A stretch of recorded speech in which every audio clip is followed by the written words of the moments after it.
All right, good evening everyone. We're going to start the meeting. First of all, I just welcome you all here this evening, whether you're online or in the gallery. Thank you for those that have turned up. First of all, Council acknowledges the Wadawurrung people, traditional owners of the land, waterways and skies, and their people past and present, and all Aboriginal and Torres Strait Islander people who are part of the Greater Geelong community today.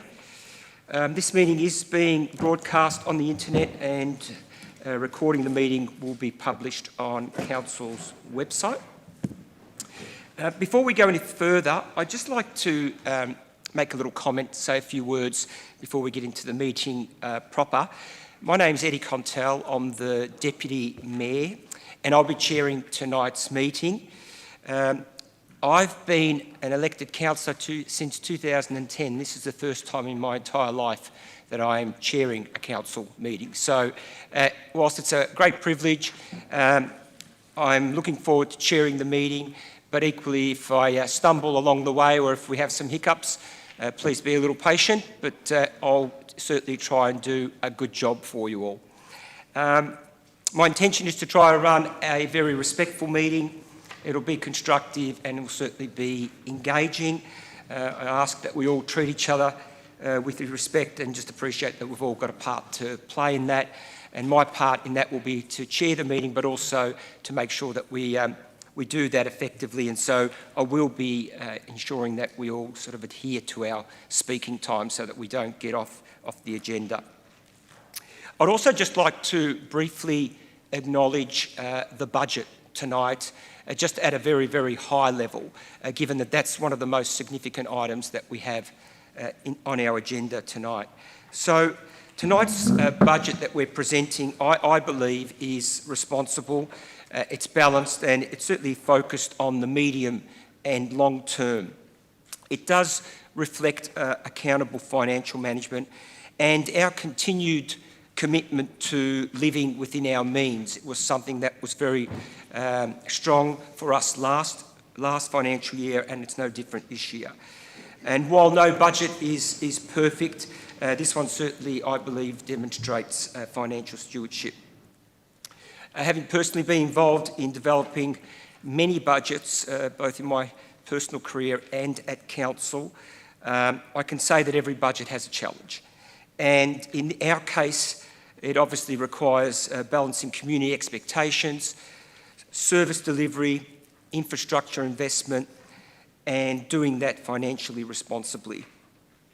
Particularly in a fast-growing municipality like ours, I do believe that the budget does achieve that.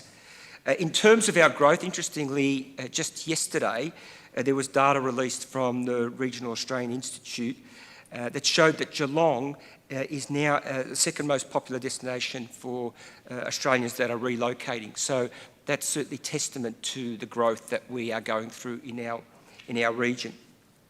So whilst that certainly creates enormous opportunity, it also brings with it significant pressure for council to make sure that we deliver on the infrastructure and services that our growing community needs.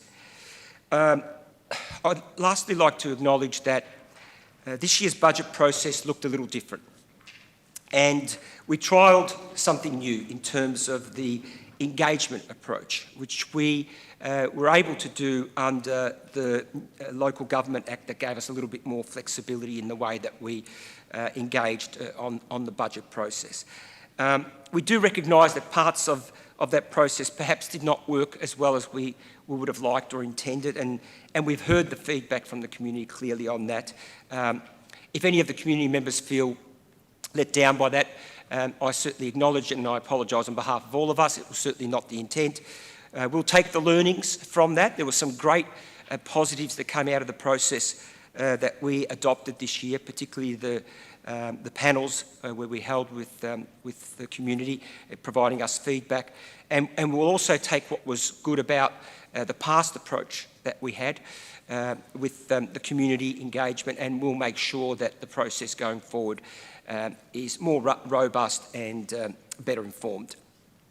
I'd also like to know that officers and councillors spent a significant amount of time listening directly to the community, and we did sit through some 11 listening posts. We also had online consultation, and we had the deliberative engagement panels, which I mentioned earlier on, to help us shape the budget. So overall, I believe the budget does deliver strong outcomes for our community, particularly in terms of some of our capital projects, which is really what interests a lot of people in terms of the facilities that we're delivering, the roads, the services, all of those kinds of things, but also is sustainable for the future.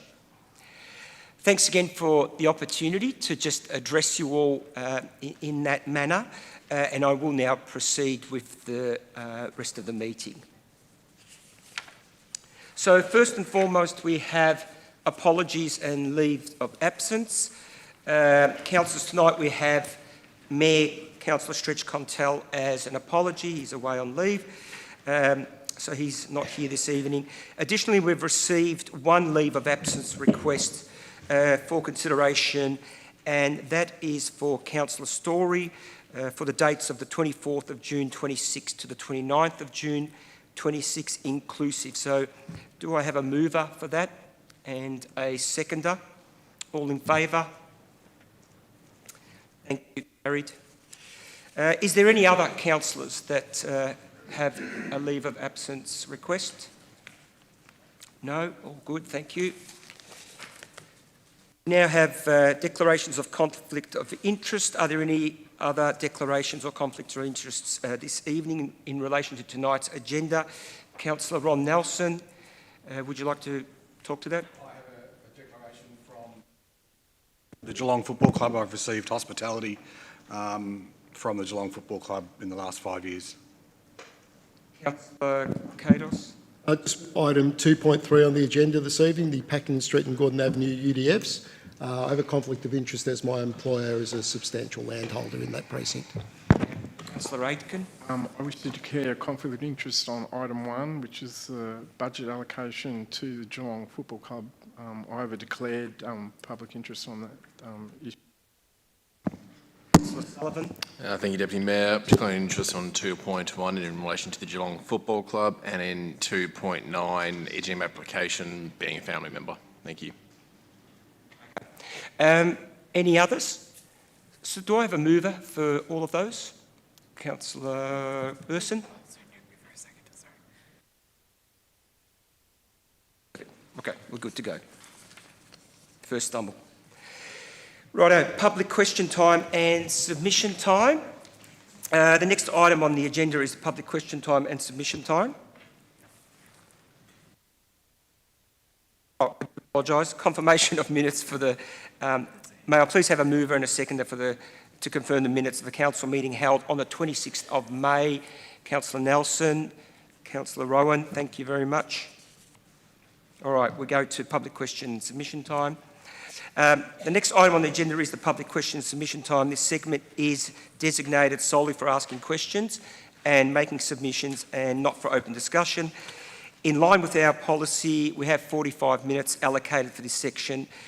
Each individual may address the council for up to 3 minutes per question or submission, with a maximum of 2 questions or submissions per person. Please be mindful that there are 3-minute time limits for each of those questions and submissions. For those that have pre-submitted questions but are not in attendance tonight, responses have been posted on Council's website, or will be, and will also be sent to you via email. Additionally, please be assured that all councillors have read and considered the questions. We've got them in front of us for those that have been pre-submitted, so thank you for those. We will now go to questions. So the first question we have is from Gary Griffin. Is Gary Griffin here? So Gary, if you could just state your name and then your right to ask your question. Very much, Deputy Mayor. My name's Gary Griffin and I'm a St Leonard's resident. Actually, my first question I could have withdrew, but I didn't want to because I just wanted to make a short statement. My first question related to the St Leonard's Development Fund and Early Learning Centre, but I'd like to acknowledge Coordinator of Social Infrastructure and Planning, Kate Shearer, who contacted me on Friday to discuss the matter. She outlined her work with the Victorian School Building Authority to achieve the best outcome for St Leonard's and a process for public consultation. I greatly appreciated the time she took and therefore do not need to ask that question. So congratulations to her, I would say. You're not looking for a response for that one? No, she was very, very clear in what she had planned and the work that she was doing. Very good. So I'll move to my second question, which does in fact deal with the Development Fund. In April 2026, I asked a question re the interest earned on Section 173s put in place by the City of Greater Geelong. The response was that interest on Section 173s and development community plans is all passed over to general revenue. Let me start by saying I have no problem with the concept of either levy, as they are able to fund valuable community infrastructure. But by the very nature of the funds, collection of money and ultimate construction of a facility, it takes a number of years. The St Leonard's Fund commenced in 2016 and is yet to deliver an outcome. Looking at the St Leonard's Fund in the year 24-25, it held $3 million in round figures. But detailed analysis of the fund would show that its value, $3 million approximately, inflation for the 25-26 year was rounded down to 4%. Therefore, the fund was devalued by $120,000 in that year. Interest earned in that year, say at 5%, would be $150,000. This $150,000 went into general revenue and could be spent on any project or cost directed by the City of Greater Geelong. So money paid in by the residents of St Leonard's, I'm one of those people, lost $120,000, had interest taken from it of $150,000 and was possibly spent on projects in other parts of the City of Greater Geelong. I'd like to recommend that money collected maintains the funds at their expected level by returning interest equivalent to inflation to the fund on the yearly basis. This action does not affect the City of Greater Geelong budget, as no extra funds are taken from the overall budget, but rather creates a reallocation. Thanks very much for that question. Very comprehensive, so thank you for that. If it's okay, I will ask Corporate Services Director Troy Edwards to respond to that. Thank you, Mayor, and thanks for your suggestion, Mr Griffin. So, yes, officers confirm that interest earned on the 173 funds held in reserve for future delivery of community infrastructure have historically been recorded as consolidated revenue.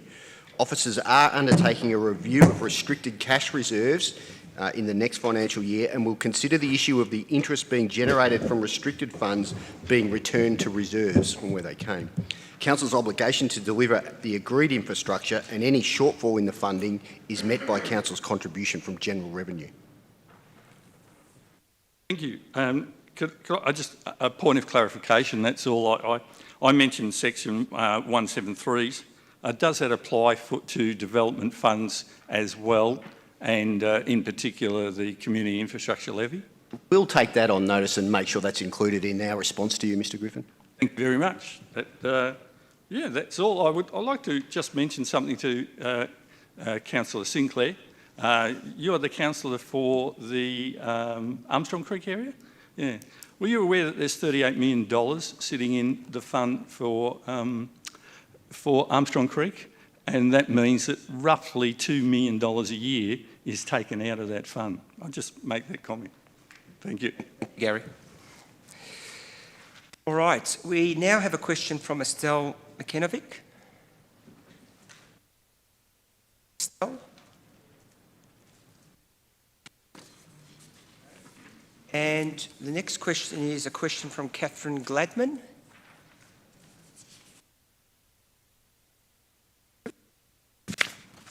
I do know that we have a question from Jennifer Banto, and I can see that she's here.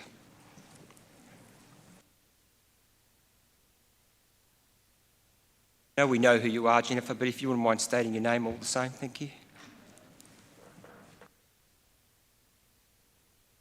Thank you, Mr Deputy Mayor, Acting Mayor. My name's Jennifer Banto, and I appreciate being able to come to meetings and ask questions. I think this council does very well on the score of communication with the community. I think It's very, very good, all the consultation that goes on. I used to live in a shire where the public wasn't allowed to attend meetings, let alone ask questions. So, as you see, my two questions are about Cardinia Park.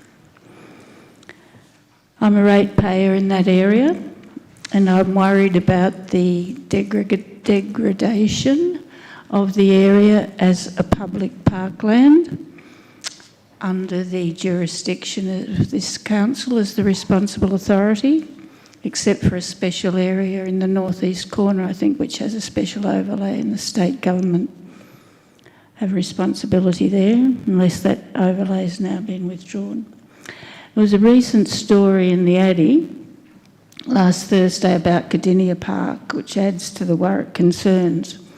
It says the City of Great Geelong Cardinia Park master plan will be replaced by the Cardinia Stadium Trust's new plan, and a hotel is proposed in the northeast corner.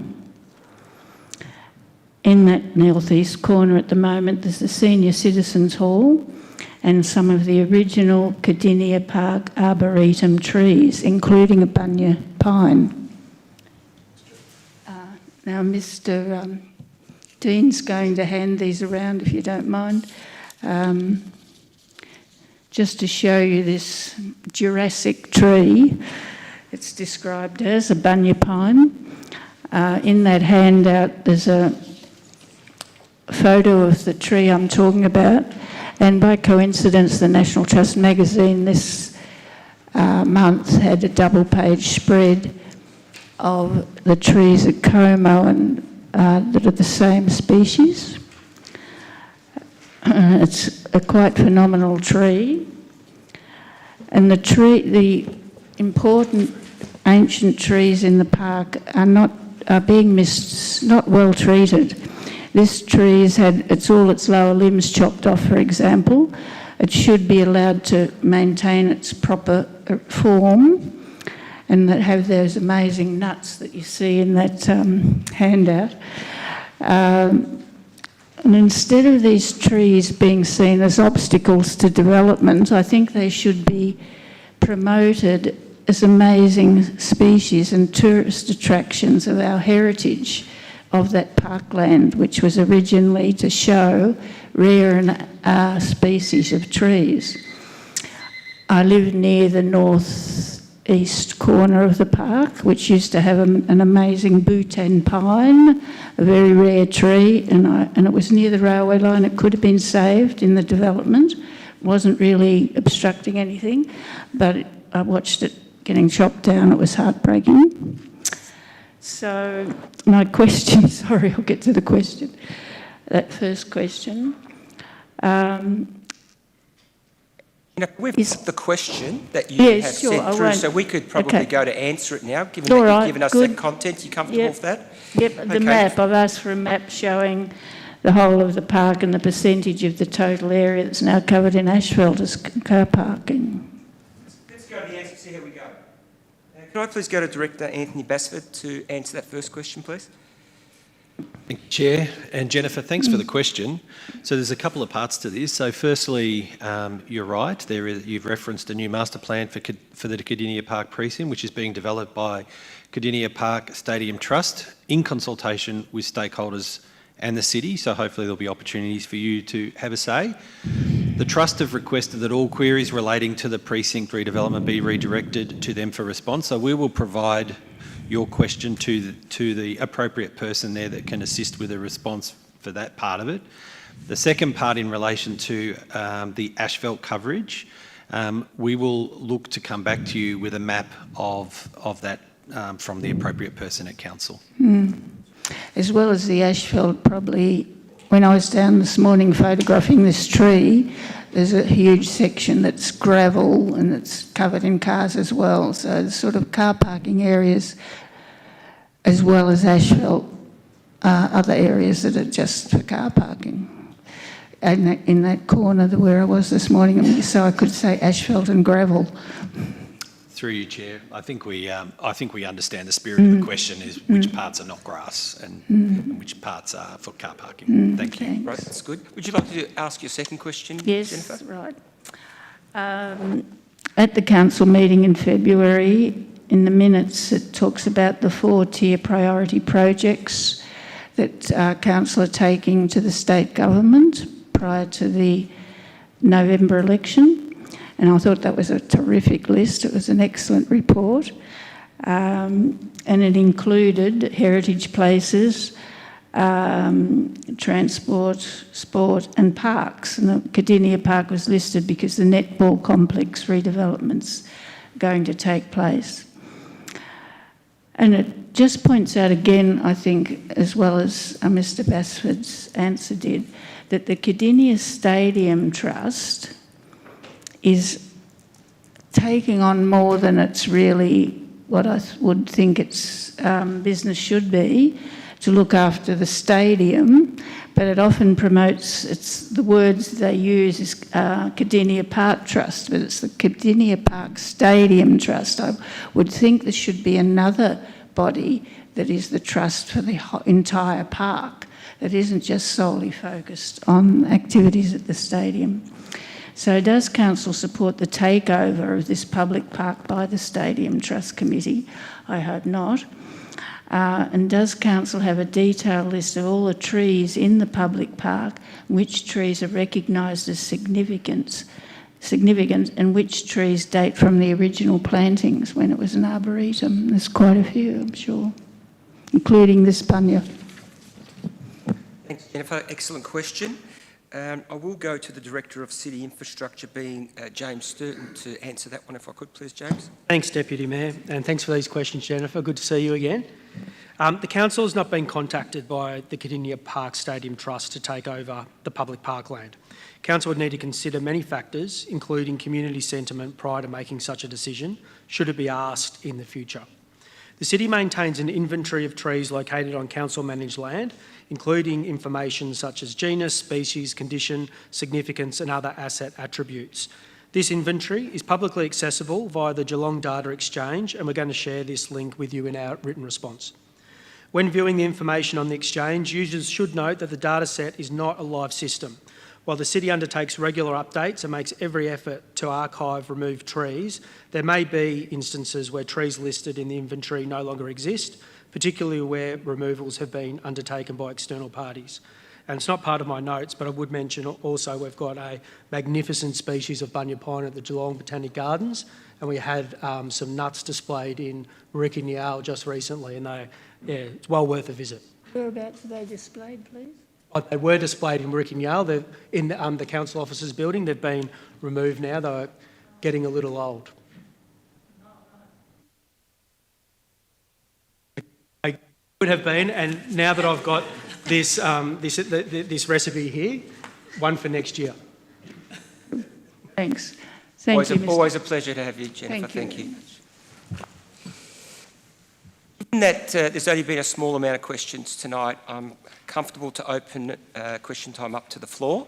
However, I will put a caveat on that we want to make sure that we continue in the spirit that we're in at the moment, which is in a respectful nature, and that it's unlikely we'll be able to answer questions in full detail. So we'll take them on notice, and if anyone has a question, we'll get your details and make sure that you do get an appropriate response. So with that, is there anyone that in the chamber that would like to ask a question? Okay. Thank you. That's question time now completed. We go to petitions and joint letters. Councillors, as you are aware, we do have one petition for consideration this evening. It is the petition to amend the St Helens off-leash dog rules. I know that all the councillors have read this. I have read it. It has 188 signatures, and I will now invite Mark Rivers to speak on behalf of the petition requesting to be tabled this evening. Mark, 3 minutes, but it's a good petition, so thank you for presenting it. Thank you. Esteemed Mayor, Deputy Mayor and councillors, many thanks for acknowledging our petition and allowing me to speak on its behalf. Before I start, I would like to acknowledge the great work the council does, and I mean that sincerely, in maintaining the St Helens Park, keeping the beach clean, as well as the capital investment on the new works on the seawall and the redevelopment of the bathroom block there, so thank you. The St Helens area is much loved, perhaps none more so than by the large local community of dog owners, as evidenced by the almost 200 signatures the Deputy Mayor referenced that have been garnered by this petition.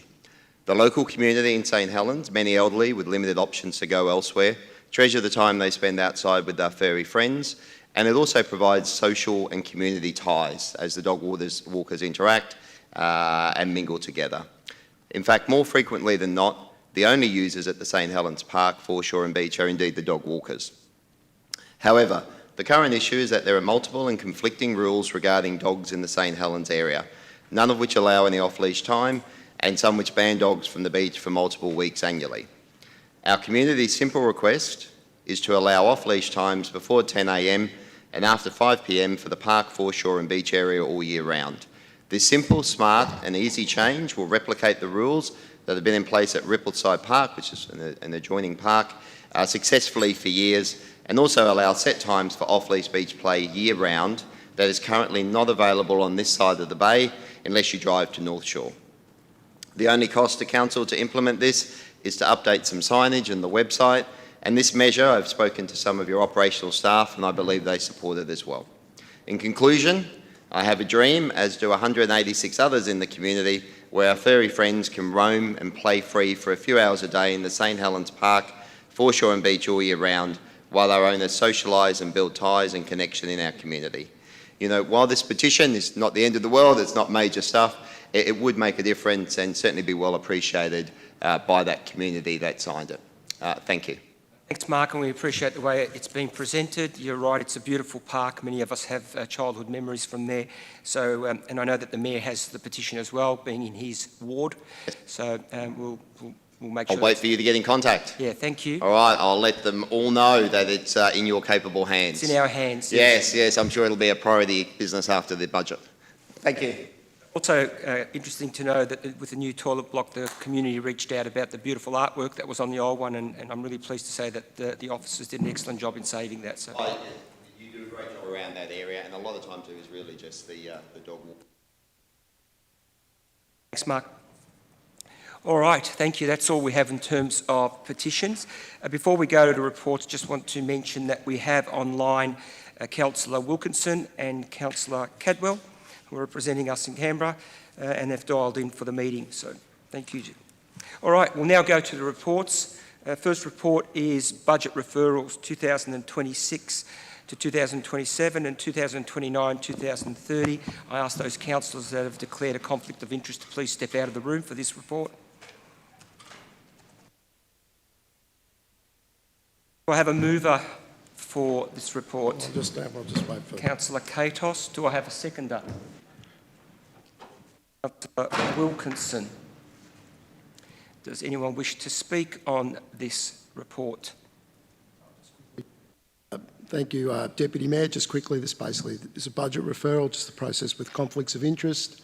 So the consideration Geelong Football Club item is in this report, not in the main budget, which is coming up next. And the councillors who, well, took basically were invited to the football and now have to declare conflicts of interest because of it, which I think can be a bit over the top. We've left the room, so we'll consider that now, and yeah, then we'll get them back in for the main budget. Councillor Katos. Councillor Wilkinson, would you like to speak to the report? Yeah, thank you. And just to say that once all, these declarations have been made and the item below is the subject of this declaration, we can then get on with, being able to vote on the agenda item in relation to the budget. So, yeah, this is an important step in transparency for that. Councillor Katos, have you got anything else in closing? Nothing further. Okay, without nothing else being said, I'll put it to the vote. All those in favour? Against? Carried, thank you. Councillors to come back. Don't want to budget and leave them out.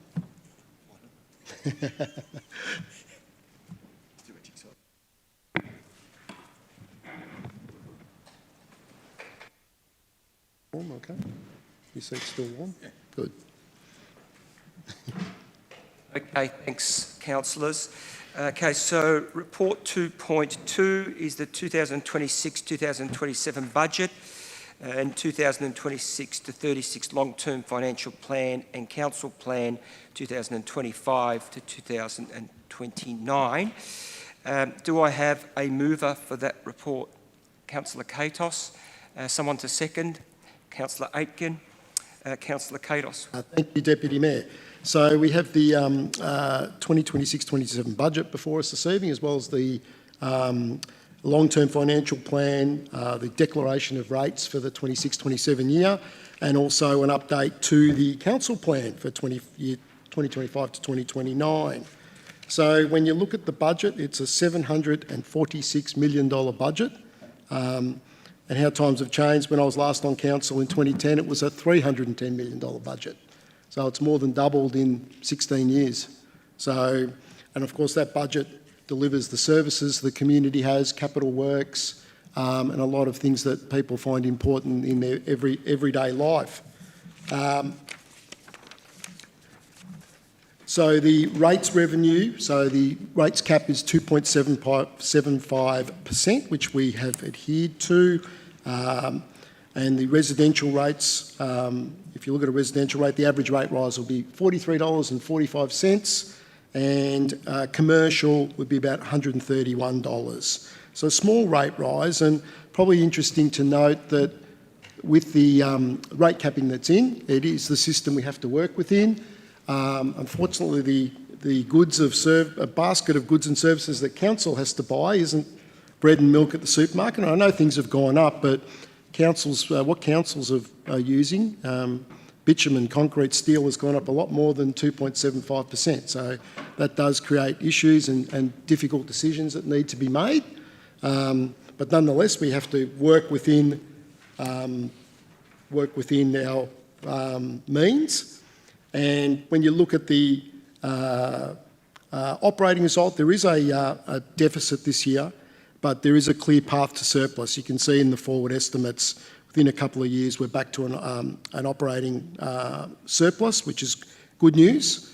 But as I said, there's times when we're a bit constrained in our budgets, and this year we're in deficit, but next year we'll be, halving that, and then by 28-29 we'll be back in the black. So there is a clear path there and a clear plan. Cash surplus this year is $2.4 million, and those surpluses are continuing through the forward estimates. And good thing is our borrowings are continuing to fall. When we came in, we were at 60.6%, which is our maximum. Actually, that's slightly above the maximum permissible. That's falling by 2029-30 to 28.9%. So from 163.9 million through to 111 million. So that's good discipline from the council group. Also some asset sales are helping there. But that also builds capacity for the future, because if we can reduce that borrowings, then it gives us the ability in the future to be able to borrow more money when needed by the community, as we do have a lot of growth areas that have a lot of money in there required to build new infrastructure. So we do have developer contributions, but as the name implies, they're contributions. We still have to, as a council, put money in to build those assets. And our capital works budget is $171.6 million, which is a good budget, and I think a budget that's probably well within our means. If we went too high, it's a question of delivering that budget. And given the council structures and means, I think it's the right size budget to be delivering. And if you look at a little snapshot, 54.8 million on buildings, 37.4 million on roads, bridges, paths, curbs and channel, 10.8 million acquiring land, 33.2 million on parks and public open space and leisure facilities, and 14 million on plant and equipment, and 13.6 million on waste management.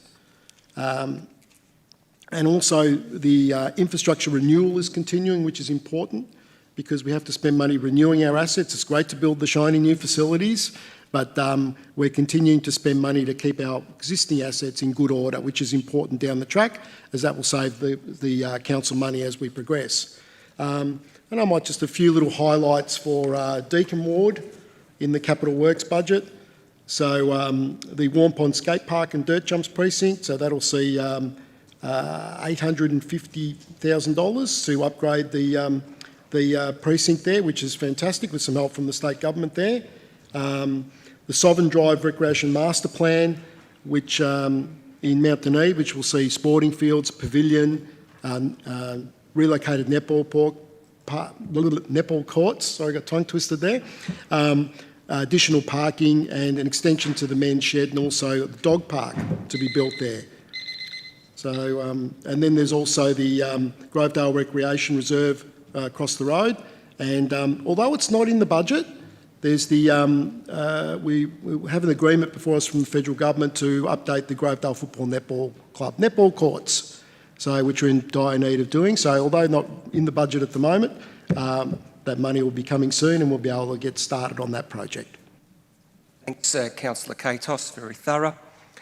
Councillor Aitken. I'll reserve my right, Mr Mayor. Yep.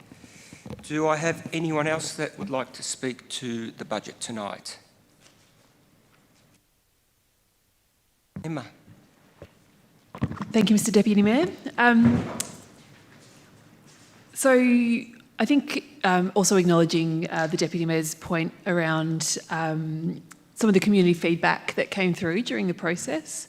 I think it's really great that we tried something new, and we actually had some really wonderful community conversations during the development, but I think there has been some questions around the perception of transparency. So I look forward to working with the team to looking at how we improve and grow on that next year.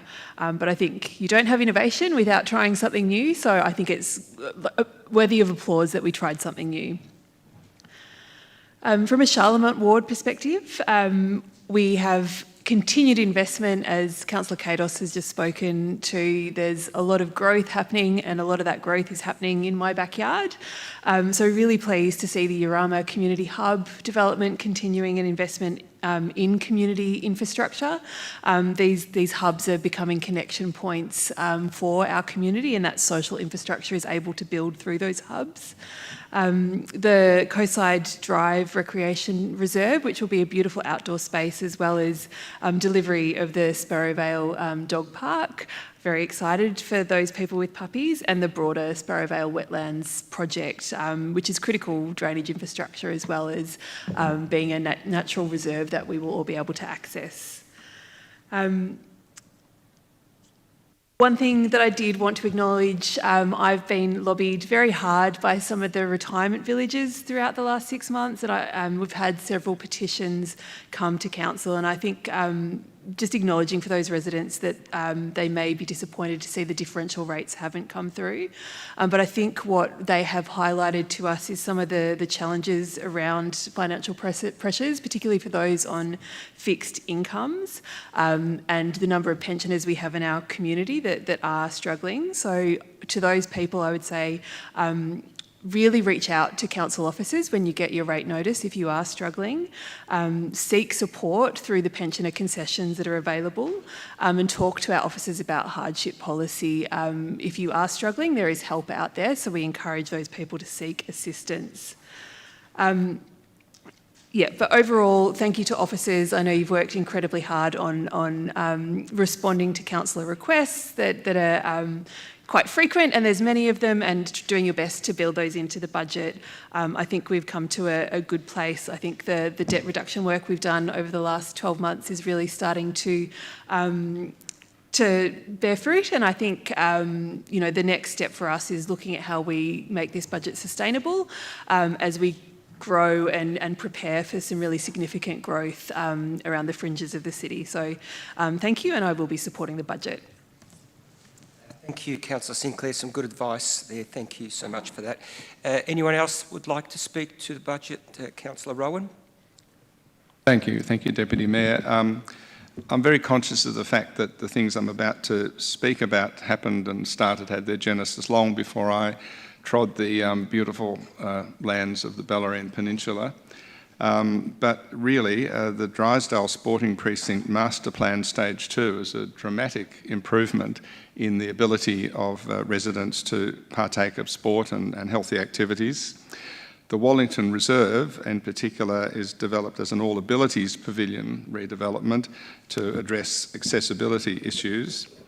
And the North Bellarine Aquatic Centre Stage 2 is going to be a dramatic improvement in the ability of people to both learn to swim, rehabilitate and just enjoy that sort of facility. So they're really quite dramatic and important facilities.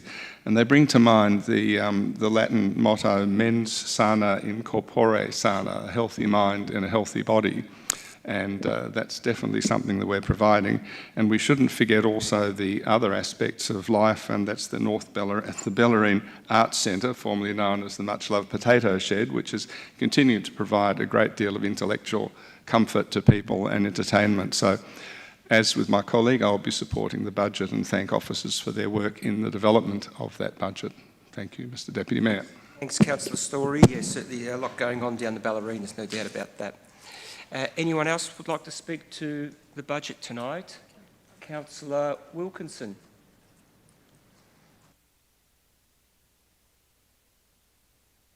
Thank you, Deputy Mayor. And I want to thank the many Bellarine residents that came to speak with Councillor Story and myself at the engagement post at the markets that were held over the consultation period.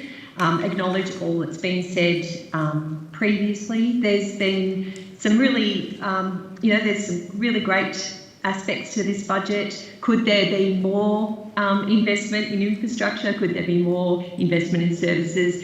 Yes, there could if we only but had more money. But just to acknowledge the investment in Devlin's Road in terms of Conowari Ward, Devlin's Road Soccer Club, the delivery of the Ocean Grove Bike Park, the upgrade at Memorial Reserve, and more broadly, I suppose, our preparation for FOGO as a waste management, which is really exciting, the investment into the Plan for Nature, which was so strongly engaged with and endorsed by our community ever so recently, our investment in producing and supporting neighbourhood centres, the community grants program, which is really incredible in terms of that seed investment in supporting our communities, arts and cultural events, essential services like libraries, aged care, early learning and so forth. So there's some really important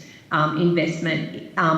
We are a modern council. We are far more than roads, rates, rubbish. And this budget and the complexity of that is reflected in that. And I would like to thank officers for the time that they've taken, and I will also be supporting this budget.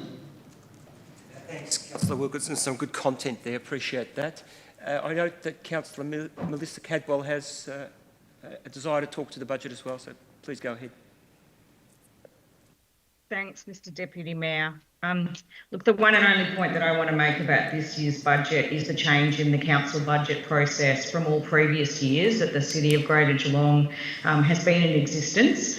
And that change is the decision not to release a draft council budget for public exhibition in April or conduct a budget submissions review process, which includes a panel of councillors to listen to the concerns of local residents after they've seen the draft council budget and then put a final council budget to the chamber in June. The process this year that we adopted, which is allowed under the Local Government Act, was not the process that councillors run for nearly 30 years. For all the past council budgets, every City of Greater Geelong resident has had the right to see a draft of the council budget, to decide whether they think it's fair and reasonable, and then if they wish to have the right and opportunity to make a written submission to the council budget review process, to either lobby directly for funding, new funding requests or changes to funding allocations, and then a further right to present that submission to a panel made up of elected officials, elected councillors.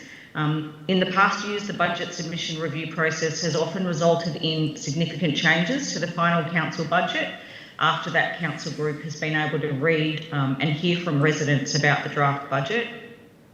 I believe the process that we adopted this year, while it complies with the Local Government Act, has actually taken away a really good opportunity for residents to have input into the council budget process about items they want to see funded and conversely new measures that they may not support after they've seen what council was proposing in our draft council budget.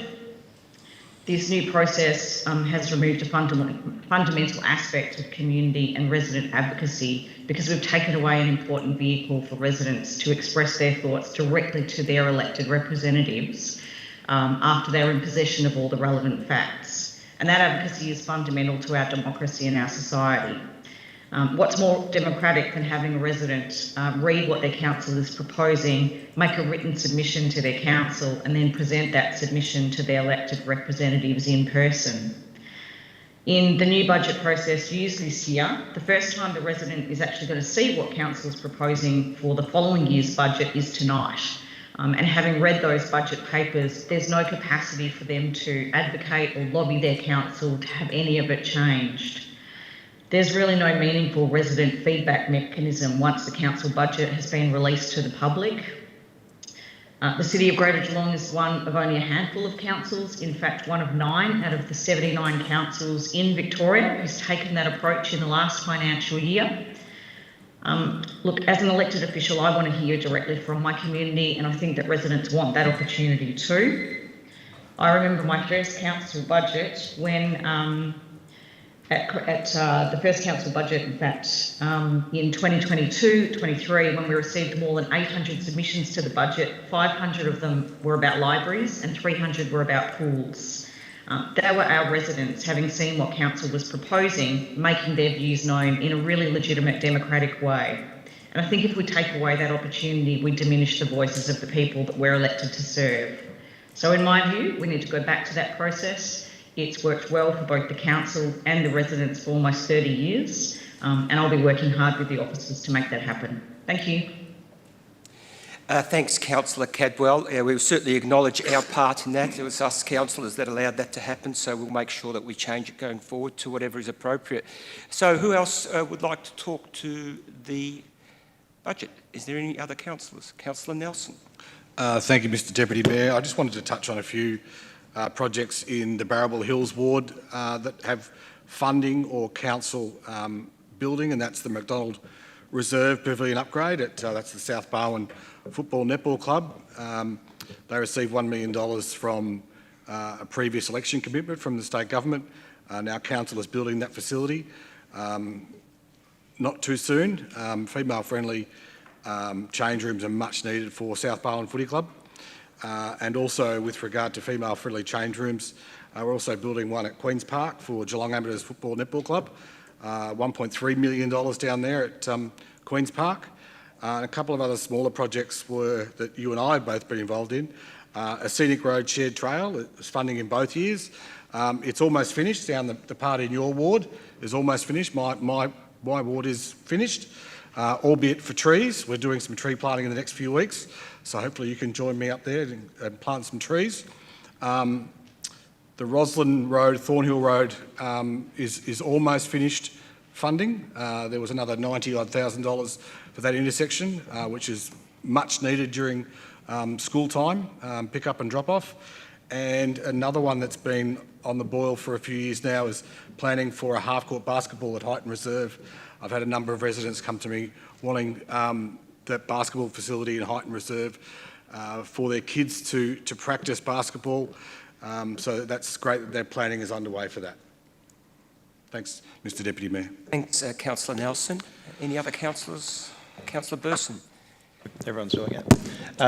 Yeah, I'd also like to mention, I'd like to say thank you to the Deputy PM, Richard Miles, for giving us funding towards Sandy Creek Road. I know we're putting in $500,000 as well, but he's throwing in the lion's share at 2.2, so thank you to him. That also means that we can get the trucks out of going through Lara, which is great. The process, obviously, there's been issues, we've addressed it. There's going to be a debrief, great. I love that we've tried something new. Some parts worked, some parts didn't, and I hope that that continues forwards. I hope there's not anyone's getting disgruntled about that process. I'd rather see us try something new to better it, and then it goes wrong, and then we address it and then fix it. That's literally why we've been elected. We're the people who make these decisions. So if something's upsetting, then that's on us, not the rest of the city, because that's literally our job. We're supposed to be leaders, not just responding to what we get told. I also am excited about the Centreway and other things in Lara that are getting updated.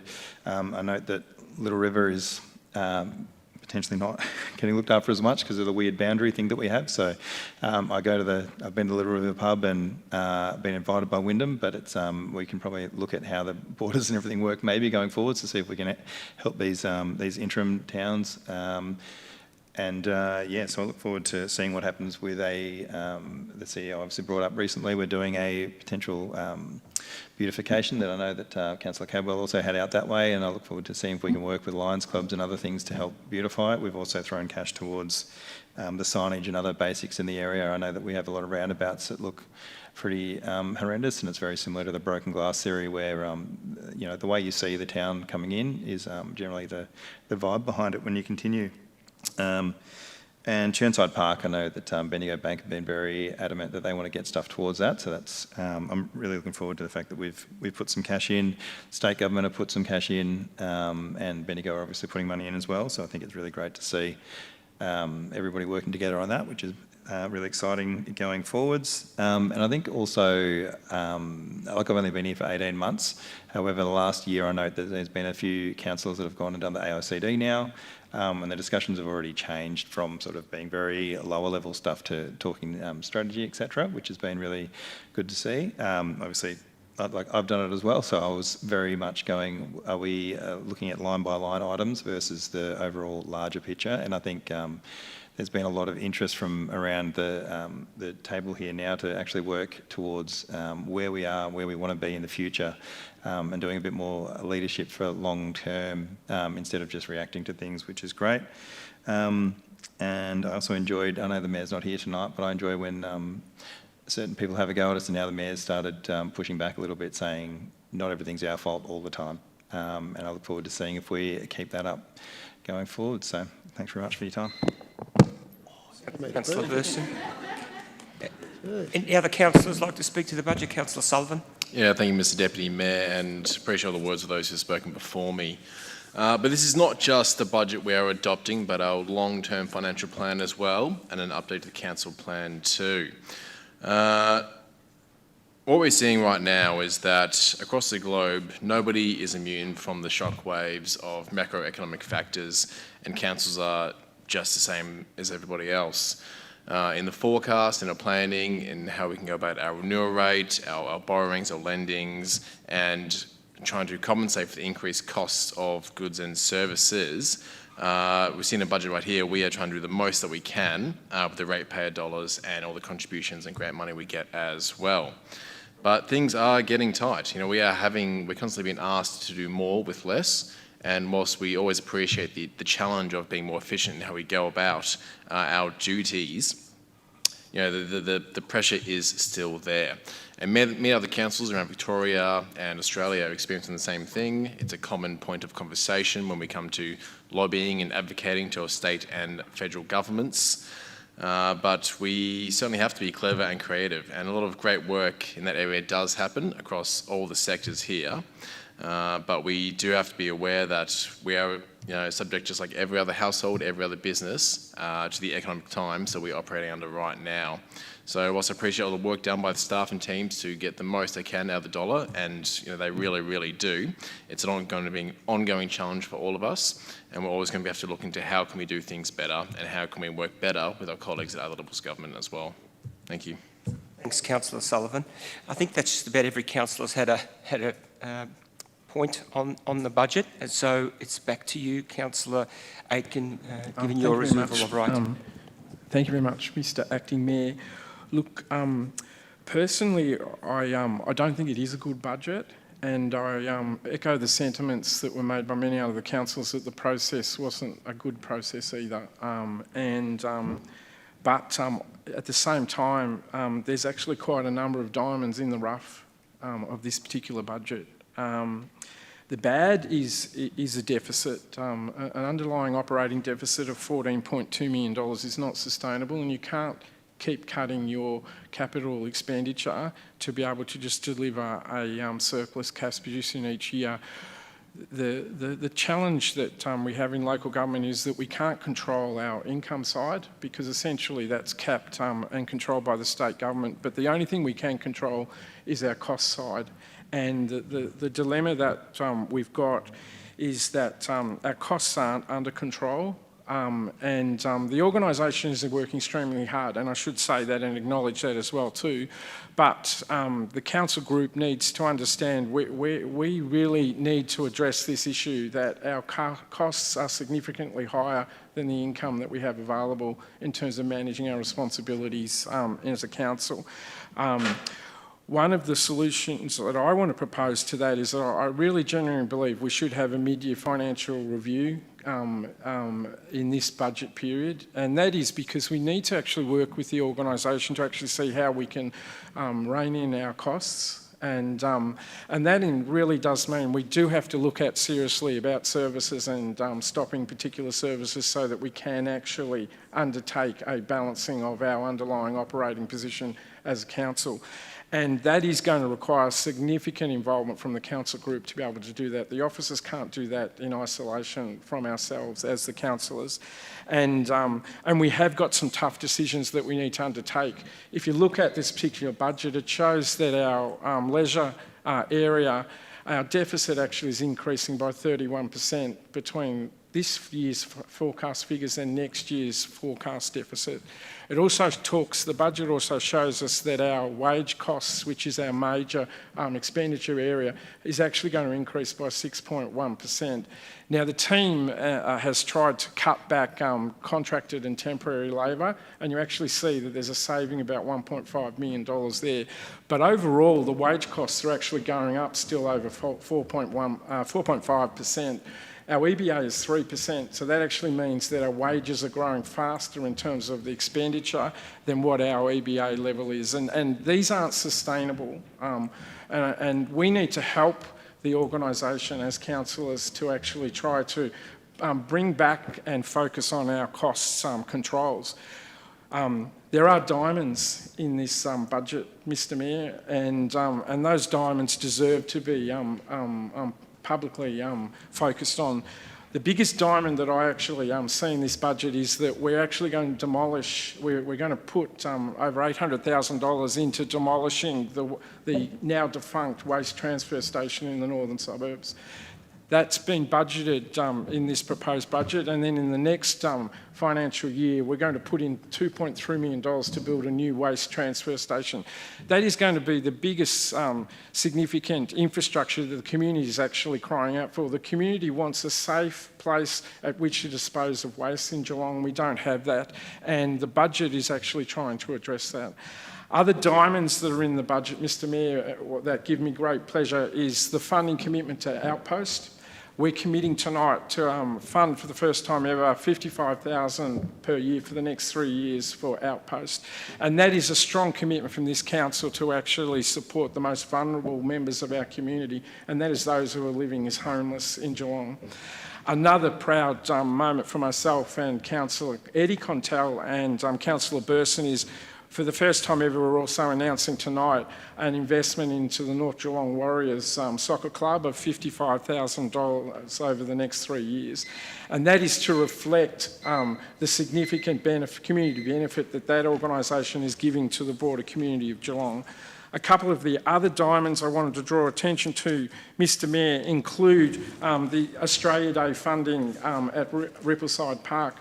That will go ahead in 2027 because the council is significantly increasing funds available to $55,000 for that particular event as well too. So as much I'm prepared to support the budget, I think we do need to do this mid-year financial review to actually assist the organisation to bring costs under control. And I do believe we need to talk about the good that exists in this budget, which are those diamonds that I've just mentioned there, Mr Mayor.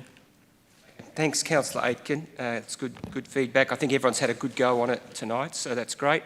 Over to you, Councillor Katos, to close. Thank you, Deputy Mayor. Look, I'll be brief. Obviously, a lot of councillors mentioned the process around how the budget's formulated. So obviously, the officers have been working on this since November, and there was a change this year. But that was allowed by the state government. So essentially, we followed the same process as the state and federal governments. We called for submissions to the budget. We listened to those submissions, and we're here tonight with a budget, which is exactly what the state government does and exactly what the federal government does. Now, I think personally, we had a go at it. I personally prefer the old system, as a lot of my colleagues do, so we'll sort of work on that between now and the next budget. So we've got plenty of time to look at that. But we'll sort that process out. We tried something new, as many of my colleagues said. But overall, look, it's a good budget, and I'm happy to support it this evening. Thanks, Councillor Katos. Look, it's probably the biggest ticket item on our agenda tonight, so thanks to everyone for your contribution. It was good that everyone had a discussion on that, and that's healthy. With that said, I put it to the vote. All those in favour of the budget? Thank you. I don't think there's any against from what I can see there. So that's carried. Okay, we're now on 2.3, which is Amendment C433GGEE, Packington Street and Gordon Avenue UDF, consideration of panel report and adoption. I note that Councillor Katos had previously declared a conflict of interest. Councillor Katos has left. So I ask for a mover, Councillor Aitken, a seconder, Councillor Sullivan, thank you. Councillor Aitken, please. Thank you very much, Mr Mayor. Look, in the absence of the planning portfolio holder, I'm actually pleased to move this amendment tonight before the council, and that is because I've had the privilege of actually participating in the process, this very lengthy process associated with custodianship and stewardship of what is one of our most loved streets in Geelong, and a connecting street. The Packington Street amendment tonight that is being proposed is the end of a very long process. We're talking about 6+ years as a council group in terms of how long we've been working with this amendment. And this amendment is about giving certainty to the business community, investment community, and the local community that lives within the Packington Street, Gordon Avenue area, to have certainty about how they can be have livability maintained, but also meet the desire of rejuvenation that is actually required in the precinct. The community was quite strong that a normal planning scheme amendment process was not going to be acceptable in terms of engagement, and I commend previous officers that are now no longer with the council, but also current officers associated in both our statutory and strategic planning areas that have actually developed the process that has led towards the amendment that's been brought before us tonight. That process we have had many learnings from as a council group and also as an organisation, and I hope we can implement a number of the lessons that we've learnt from it. It was more deliberative engagement than probably what we've ever undertaken before in Geelong in terms of having a planning scheme amendment, and the result of that is what's been presented to us tonight. Yes, there are still members of the community who are not happy with the outcome of the result. However, if you look at the planning scheme amendment that we're adopting tonight, it's significantly different to what the draft was that was first proposed before we entered into that consultation process. So this will ensure the rejuvenation of Packington Street. It will actually revive the northern end closest towards Ballarat Road to turn it from an industrial historical area into a very livable and very favourable future development areas. It will ensure that Gordon Avenue actually maintains a significant commercial investment opportunity between Latrobe Terrace and Packington Street, but most importantly, it will protect the beauty of what Packington Street that we all love, and that is that we have been sensitive about shadowing, we have been sensitive about heights, we have respected the historic areas that exist along Packington Street associated with this amendment, and I do hope that the community understands that we've worked extremely hard to actually reach this point tonight, and I think it deserves unanimous support from the council group, and I look forward to the rejuvenation that occurs with the certainty of this planning scheme amendment, Mr Mayor. Thanks, Councillor Aitken. You've got a lot of knowledge on that topic, so thanks for sharing that with us. Councillor Sullivan. Thank you, Mr Deputy Mayor. I don't have much to add to what Councillor Aitken has moved there. He summarised it all very well.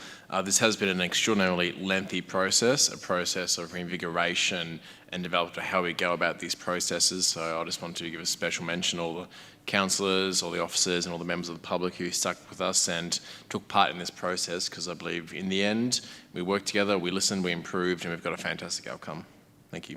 Thanks, Councillor Sullivan. Is there any other councillor that would like to speak to this report? Councillor Aitken, for you to close then. I prefer to add, Mr Mayor. Yeah. Thank you, Councillor Aitken. With that, I put it to the vote. All those in favour? Carried. All those against? No? Good. Thank you.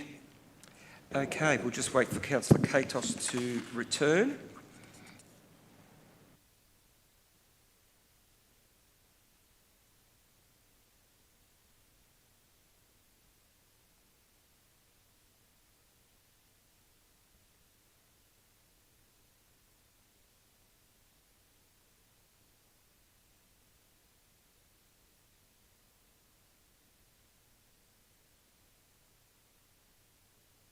Good, thank you.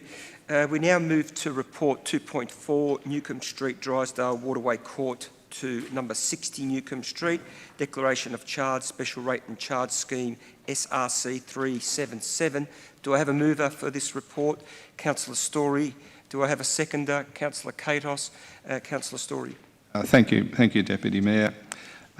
We seek a resolution by Council to declare a special charge scheme for the sealing of Newcombe Street, Drysdale, between Waterway Court and number 60 Newcombe Street.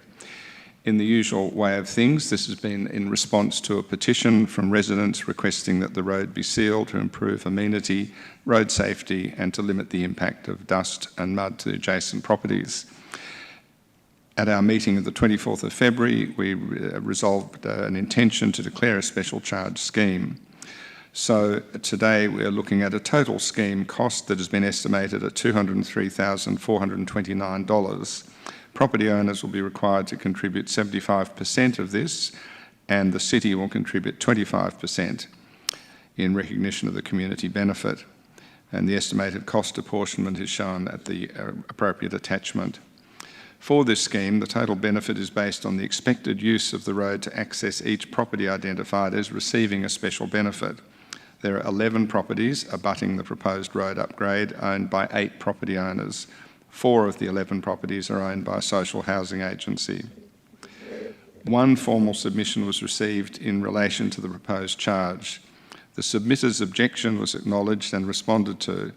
They did not wish to speak to Council of their submission at a submission review panel hearing. However, they respectfully asked for their objection to be considered, and that can be seen at attachment 6, and for confidentiality reasons, the identification has been removed. We should note that if Council declares the scheme, there is an opportunity for submissions to be sent to the Victorian Civil and Administrative Tribunal for further consideration and determination. And Mr Deputy Mayor, I'd like to thank the City Infrastructure team who have continued to approach these processes with their customary attention to detail and consideration of residents' requirements and needs. It's a process that seems to work very well and follows a careful and considered approach to this difficult problem. So with that, I'll leave it to my seconder. Thank you. Thanks, Councillor Story. Thanks for sharing that detail with us. That's really helpful. Councillor Katos. Thank you, Mr Deputy Mayor. Well, Councillor Story's very succinctly and eloquently put the facts on the table about the special rate and charge scheme, so I think we'll leave it at that. Otherwise, we'll just be repeating ourselves. Thank you, Councillor Katos. Anyone else like to speak to this report? Any other councillors? No? Certainly is a significant process and always is certainly interesting and engaging with the community. So, Councillor Story to close. Nothing further, Mr Deputy Mayor. Okay, I'll then put it to the vote. All those in favour? And that's carried. Thank you. Okay, next report is 2.5 T26000018, supply and delivery of pool chemicals. Do I have a mover? Councillor Burson. Do I have a seconder? Councillor Nelson. Councillor Burson. Yes, seems very admin-y. The city obviously wasn't happy with the way certain things about the last contract, so we are just authorising the CEO to get a new one sorted out and carry out going forwards. Yeah, that's pretty much it, really. Okay, thanks, Councillor Burson. Councillor Nelson. Thank you, Mr Deputy Mayor. Council approves the contract term of 1 year with the option to extend 2 additional terms of 1 year for the contract, or the new contract T26000018. Deputy Mayor. Thanks, Councillor Nelson. Is there any other councillor that would like to speak to this report? No. With that, I'll put it to a vote. All those in favour? Against? Carried. Thank you. Next is report 2.6, draft complaint handling policy. Do I have a mover? Councillor Cadwell, thank you. Do I have a seconder? Councillor Sinclair, thank you. Councillor Cadwell, thank you. Thanks, Mr Deputy Mayor. Look, this is a really important item.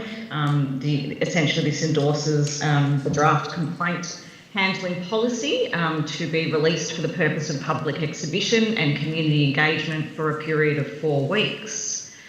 The Local Government Act requires that we have a policy and a process to handle complaints, and this is an update of that. And that policy needs to include the provision, it currently includes the provision for internal review, which is independent of the original decision maker, the service provider, or the people that were involved in any of the actions taken. This item notes that the draft complaint handling policy has been reviewed to ensure that it aligns with the requirements of the Local Government Act 2020 and the guidance that was issued by the Victorian Ombudsman. Importantly, that review included a broad range of organisations that represent the Victorian community and local government interests, including the Victorian Equal Opportunity and Human Rights Commission, Ratepayers Victoria, the Municipal Association of Victoria, Disability Justice Australia, and other representative bodies. And that was to ensure that the guidance reflects the principles of accessibility, fairness, transparency, and administratively good practice. Finally, to close, I encourage local residents and ratepayers to review the policy and to provide council with any feedback over the next 4 weeks so that we have that input and it can be considered before the final policy is then presented back to the chamber for endorsement. Thank you. Thanks. Taking us through that, that's again helpful. Councillor Sinclair. Thank you. In full agreement with Councillor Cadwell that this is a really important policy. Transparency and accountability are really fundamental to build trust within the community and principles of good government and good governance. So in that spirit of transparency, just would like to provide an overview of some of the complaints or a summary of the complaints received by the city this year, and thanks officers for sharing that with us. So in the current financial year, Council has received 329 complaints to date, demonstrating that these are regular and important part of understanding community expectations. Common themes included customer service and staff behaviour, parking, city maintenance and aquatic facilities. And we're really appreciative of these complaints coming to us. They help us with process improvement. We can't fix things if we don't know that they're broken. And yeah, they're really really important to improve our services as well. We also welcome the completion of a gender impact assessment to help ensure that the policy is accessible and responsive to needs of members of our community, and the policy really does focus on ensuring people throughout the process are treated with care and dignity and respect. So as with Councillor Cadwell, encouraging residents to participate and provide their feedback on this process, and look forward to seeing the outcomes of that consultation. Thank you, Councillor Sinclair. Is there anyone else that would like to speak to this report? No? Thanks for the detail. Councillor Cadwell, to you to close, please. Thanks, Mr Deputy Mayor. Thanks to Councillor Sinclair for highlighting those that feedback that we received from our customer service area, really important. And again, just urge people to have their say. It's a great opportunity to provide input on this policy, and obviously community engagement is fundamental to what we do at Council. Thanks very much. Thanks, Councillor Cadwell. Can I put that to the vote, please? All those in favour? Against? Carried. Thank you. We now go to report 2.7, 2026-2027 Community Grant Guidelines. Do I have a mover? Councillor Wilkinson, thank you. Do I have a seconder? Councillor Nelson, thank you. Councillor Wilkinson.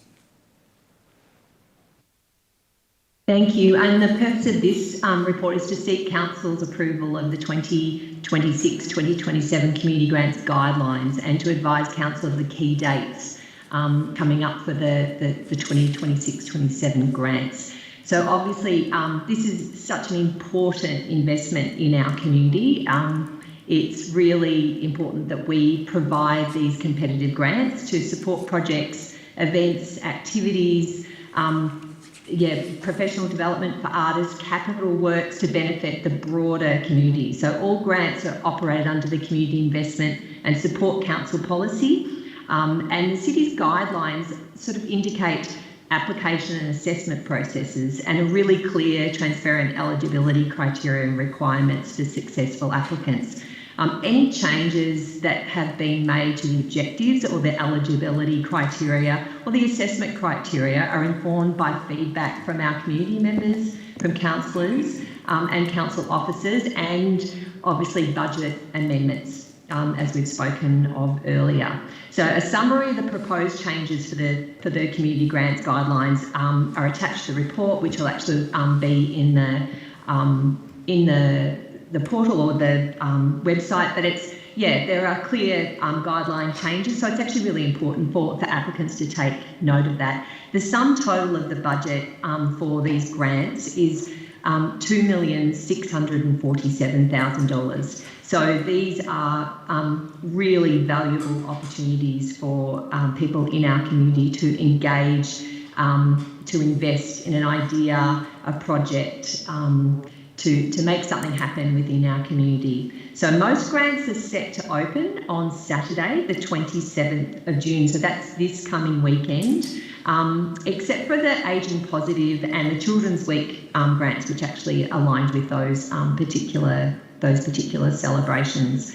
So very, very exciting. These go out to the community. These are then assessed more broadly by officers and a panel brought back to the to council in November for endorsement in December and then January next year. So really important for people to take the time, look at the changes, look at the guidelines, but also contact our grants team if you have any questions or require further support. Thanks, Councillor Wilkinson. Appreciate that. Councillor Nelson. Thank you, Mr Deputy Mayor. With more than $2.5 million available across 12 different grants streams, there is funding from everything from community infrastructure, environmental sustainability through to events, creative projects, health and wellbeing initiatives and community strengthening activities. Some of the previous local projects that I'd like to talk about were the Highton Bowls Club, which received $166,000 towards improvements at the club. South Barwon Cricket Club received funding for electronic scoreboard. Highton Tennis Club received funding for environmental sustainability grant to upgrade its existing hot water service. And Highton Rotary, for which I'm a member, received funding for footpath renewal through the Climate Change Partnerships Grant. So if you've seen nature strips around the Highton and Belmont areas that have been, the grass has been ripped up and they've got some native species there, that's due to Highton Rotary. So thank you to them. But as Councillor Elise mentioned before, Council is actually having grant writing success courses to help community groups be able to better write grant funding applications. So that's the first for this year, so that'll be really good to have those grant sessions. So I'll leave it at that, but it opens on Saturday, so please get your applications in. Thanks, Mr Deputy Mayor. Thanks, Councillor Nelson. Is there anyone else that would like to speak to this report? Councillor Aitken. Thank you very much, Mr Mayor. Look, as has been touched on, our community grants program is actually one of the most successful and pleasing aspects of being a councillor in the City of Greater Geelong, but it also comes with despair as well too for those organisations and individuals who haven't been successful as well too. But look, I wish we could actually have more money to be able to put into our competitive grant program, but what is important is that in this year's budget we've actually maintained our funding levels, so we haven't cut them back, which is what we did last year, and significantly cut it back. This year we've tried to protect the core base that's available in terms of funding available to all the different streams. And the diversity of streams is fantastic because it really does reflect the diversity of Greater Geelong. You know, we do have the environmental ones, we do have small-based community events, we do have Christmas-based events, we do have sporting and other infrastructure, small supplies, grants. The diversity is immense, and there are so many organisations that just wait for this time of year every year to get ready to put their grant application in and be assessed. And the community should have absolute confidence that it is competitively assessed. We do have an independent panel that actually look at the grant programs as well too before it comes back to us as councillors. Councillors have no ability to influence the outcomes until it comes to the council chamber as a full decision. So there's complete, the community should have complete confidence that if they put their application in, it will be properly assessed against other applications when put forward before the council. And I do have a message for those groups that have missed out in the past. Please apply again. I mean, look at how you missed out last time and actually try to address those concerns, especially those organisations that have put in for large capital grant applications. Sometimes they've just missed out because they just need to approve a few things. So try and seek out the team at the council offices to ask how do we make our application better and more competitive against others. And we do have examples of where organisations have applied multiple times and it's taken the fourth or fifth time that they've actually been successful. And of course the joy in those organisations is immense because the transformation that occurs, I mean, there's a terminology about social capital, and that is where you invest in your local community and the community actually multiplies it into a greater benefit than what the council would have done if we delivered that infrastructure or that event ourselves. And that's exactly what those community grants are doing. We're getting tenfold benefit from the $1 that we're investing of the community's money back into community grants. Yeah. Councillor Aitken, would anyone else like to speak to this report? No, thank you. Okay, then we go to Councillor Wilkinson to close. Thank you, Councillor Aitken, for drawing the attention to that social capital piece. It's really important, and it's incredibly rewarding, from the delivery of the giant novelty check to then going as a councillor and attending and watching and reviewing and participating in many of these activities that are invested in through this grants program. It's incredibly exciting. And to note the Nature Strip transformation project that Councillor Nelson actually referenced in Highton, the Ocean Grove Rotary Club has done exactly the same. And so to see these biolinks transforming our nature strips across City of Greater Geelong is really, really incredible. So it is important to note that there will be a future report addressing the Geelong Heritage Grants and any associated guidelines. They're not included here, but yes, I commend these grants and look forward to hearing about all of the new projects and the new ideas that come forth in future.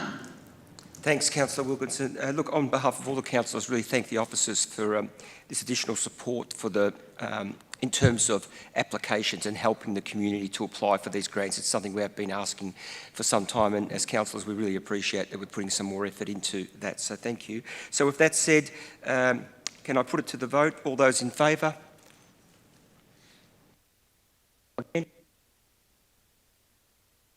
That's carried. Thank you. We now go to report 2.8, proposal to declare part of Mindil Street, Armstrong Creek to be a public highway. Do I have a mover? Councillor Sinclair, thank you. Do I have a seconder? Thank you, Councillor Kados. Councillor Sinclair. Thank you, Mr Deputy Mayor. This is a technical item, but an important one to see the development of Taratara Stadium completed. The recommendation enables council to commence a process required to declare a completed section of road outside of the stadium as public highway, and we need to do this so the stadium can get its certificate of occupancy. Without doing this, there was a risk of delay to the opening of the facility, which is going to provide a number of sporting courts to the Armstrong Creek community. Councillor Story, I believe there's going to be some pickleball there, as well as basketball and some other sports. So it's a multi-sport venue that will be really important to our local community. It doesn't bypass community consultation. Residents will still have the opportunity to make submissions through the Section 223 process. But yeah, it was an issue. We looked like we weren't going to be able to open it, but by renaming or declaring this section of road a public highway, we'll be able to connect in from the town centre at Armstrong Creek. And I'd really like to thank Vanessa Allen and Amy Higgs for coming up with a clever and creative solution to get this stadium open in time for the Armstrong Creek community. So thank you. Thanks, Councillor Sinclair. Councillor Kados. Thank you, Deputy Mayor. Yeah, with Mindel Street, so Mindel Street essentially would have been the extension of Main Street coming in off Surf Coast Highway, and then Mindel Street runs to Barwarrie Road. So if the stadium hadn't have been there, then this just would have been, Mindel Street would have been constructed as per the normal development of the area with houses going in. But obviously with the stadium now going in, there needs to be accessibility, so Main Street will then comes to the roundabout there at Mindel Street, and then obviously if that bit wasn't constructed, there'd be no way to access the new Taratara Stadium. So that one will be built there, the section in blue in attachment 1, and then as the developer finishes off the next section there of housing, the bit shaded in black will be built by the developer, and then that will allow access through to Barwarrie Road as well. So you'll be able to access the stadium in future from Barwarrie Road and the Surf Coast Highway, but we need some access for the moment, and hence the motion before Council. Thanks, Councillor Katos. Good information there. Is there any other councillors that would like to speak to this report? No? I'll go back to you, Councillor Sinclair, to close. Nothing further, thank you. Okay, thank you. Given that, I'll put it to the vote. All those in favour? Against? Carried, thank you. We now go to report 2.9. I note that Councillor Sullivan has already declared a conflict of interest. Thank you, Councillor Sullivan. Do I have a mover for that report? Councillor Nelson, thank you. Do I have a seconder? Councillor Burson, thank you. Councillor Nelson. Thank you, Mr Deputy Mayor. This report is to highlight that EGMs are capped until 2042, so we're limited in Geelong as to how many gaming machines we can have. However, licences can be transferred, and that's what this report is with regard to. It's being transferred from Bell Park Sport and Recreation Club and transferred to the Finesford Hotel. And I'll leave it there for my fellow councillors to discuss this matter further. Yes, thank you.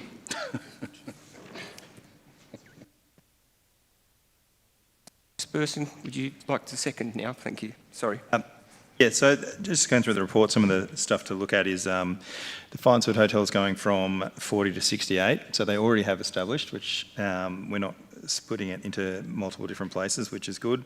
I think it's good that we're taking it away from sporting community areas where a lot of the times you learn your behaviours through what you see. So, you know, a lot of that's through the parents. If your parents turn up and sit in a pokies room whilst they're waiting to pick you up or whatever else it is, then that sort of makes things a lot more okay to then for you to think, oh, I'm just going to go in and do that as well. And then obviously we know how addiction works. Another thing to notice is that $141,644,824 is put into gambling machines over the 24 to 25 period, which is absolutely ridiculous amounts of money to be throwing at stuff. If you want to waste your money, feel free to make a donation of that much to City of Geelong going forwards, because we could do with a lot more stuff that way. And that's only from 1,373 machines. Which is, yeah, so That's apparently we're the 5th in Victoria, so there's a lot of issues that we obviously need to address here. I do like to also point out that the state government gets a lot of that money just due to that, and I hope that going forwards that the sporting clubs that have opted to get out of the gambling machines are rewarded by doing as the state government has asked them to do, by getting rid of them, so that they now can use some of that $141 million that's going around to maybe do a lot more stuff for the community and the sporting area in there. I think lowering gambling being seen in front of the youth is a great thing, and it's not increasing the amount of pokies machines, it's just moving them to one consolidated area. Yeah, I think that's about it. Councillor Burson. Anyone else like to speak to this report? Councillor Aitken. Thank you very much, Mr Acting Mayor. Look, as a young 22-year-old in 1992, I remember vividly on the Shire of Corio, the application came before council to actually give a loan to the Bell Park Sports Club, Lara Sports Club and the North Shore Sports Club, and what that loan, which each of the 3 sporting clubs got, was to enter into the poker machine business to help actually generate income for the club. And for those people that weren't around in 1992, it was one of the dying policy changes of the Kerner government, and that was that in Victoria we had no poker machines, and in fact we had a very lucrative trade that you had to cross the Murray River to go to Moama, Yarrawonga and other places that were, and pull the pokies, that's right, Councillor Nelson. And back then in 1992 we thought this reform was going to be fantastic for Victoria. You know, that we were going to bring back those dollars back into Victoria, and the dollars were going to go into the local community through sporting clubs and other organisations. Well, sadly, I think you will find Bell Park Football Netball Club would actually say they've been trying to get out of pokies for a very long time now. And what certainly this report and application taught me as well too is that they actually can't just hand them back. You actually have to pay for the rest of the licence period if you want to hand back your poker machine licence. And I think that is an absolute real travesty for any sporting organisation, community organisation that wishes to get out of poker machines, because it's actually wrong. See, in Geelong, we've got enough poker machines. In fact, we've got too many. We've got the largest number for any local government authority in Victoria. And what would have been good is if Bell Park could have said, we wish to get out of pokies, we'll hand back the licence, and we reduce the amount of income that's going into gambling. And sadly, they couldn't do that under the way the current state government has set up the licence structure associated with poker machines. So as much as there might be ambition out there to say, well, tell Lara, Council Aiken, to get rid of their poker machines, the reality is it's going to have no net benefit for the community of Geelong, because we're still going to have these poker machines operating. But I thank Finesford Hotel for at least working out a commercial arrangement with Bell Park Sports Club so they could exit out of poker machines. But overall, we now know the severe damage that electronic gaming machines and other forms of gambling have in the community. And if we can do anything in Geelong, yes, let's support this so that it helps Bell Park Sports Club. But let's continue our harm minimisation policy and advocacy that is, we wish to reduce the harm of electronic gaming machines in the municipality of the City of Greater Geelong, and we would encourage any government policy change which would enable sporting clubs and other organisations that wish to hand back their poker machine licences without penalty. Yeah. Councillor Aitken, thank you very much. Is there anyone else? Councillor Emma? Thank you. I've had a lot of difficulty with this one because I really do acknowledge that that good commitment that the football clubs have to try and get out of to divest from pokies and from electronic gaming machines. And at face value, the transfer of 28 licences may appear to not have any net increase, but I do note that it is going to a venue that has significantly longer operating hours, about approximately 30 additional hours that those gaming machines will be open a week. And while there might be different socioeconomic factors between those two areas, in reality they're less than a 10-minute drive. It's 8 minutes down the road. So I'm not convinced that we've been able to adequately assess the social and economic harm that could come from this transfer. You know, there's been engagement with Bellpost Hill as part of this ongoing process to reduce the number of those machines, but I note in the report there's no engagement with the Finesford community who could be impacted by the move. And as colleagues have identified, $141 million of community money was put into these machines, which is the 5th highest value of losses across Victoria of any municipality.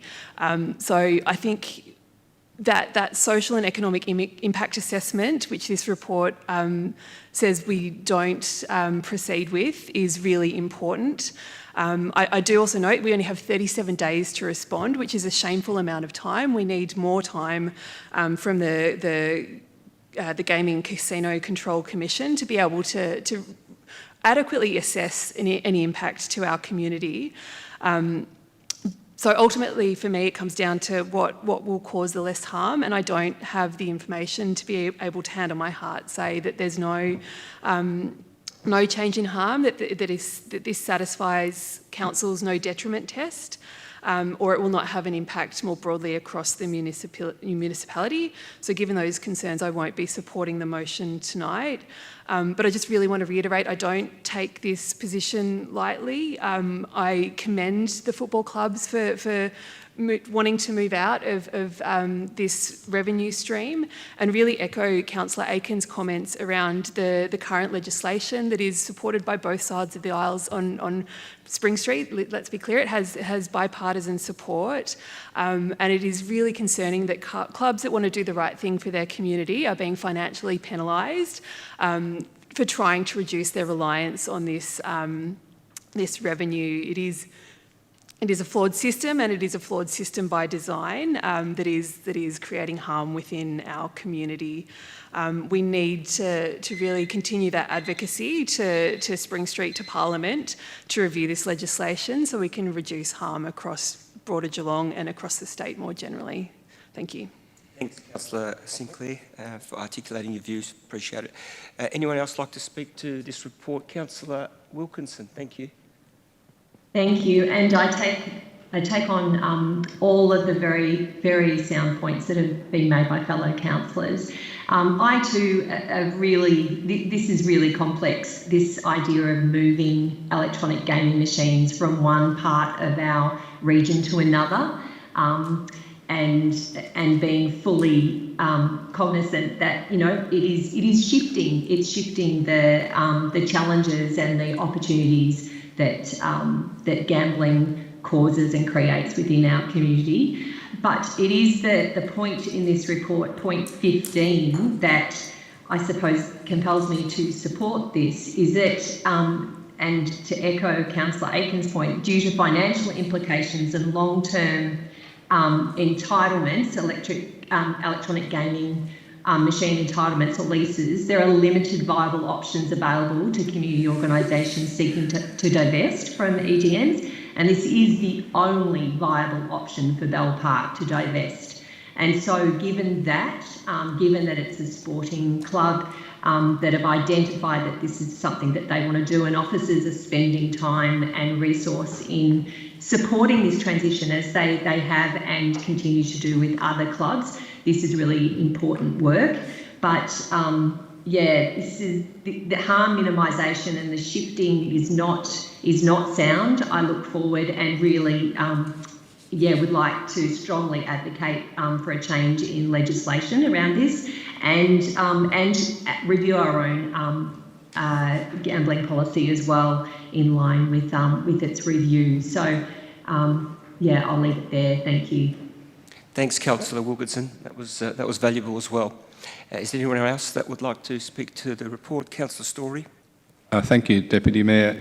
I think we're faced with the sort of least worst option here, but in support of some of my fellow councillors, gambling is a pernicious social evil, and we should do all we can to correct that situation, limited as our abilities are.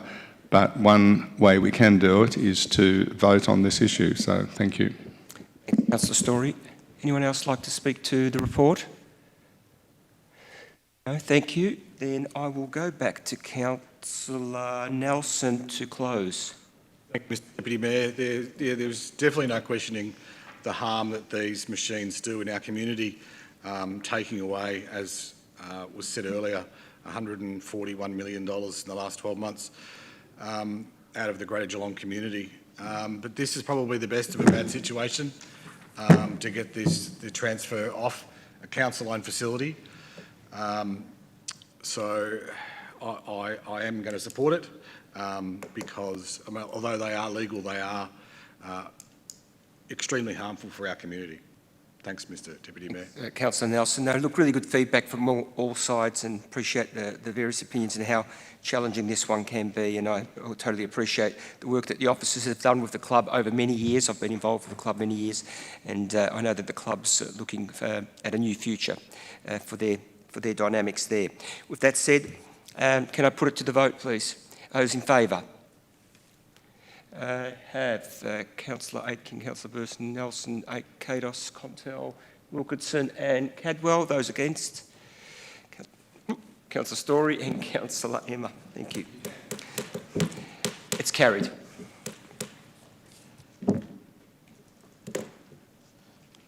Okay, we'll just wait for Councillor Sullivan to return.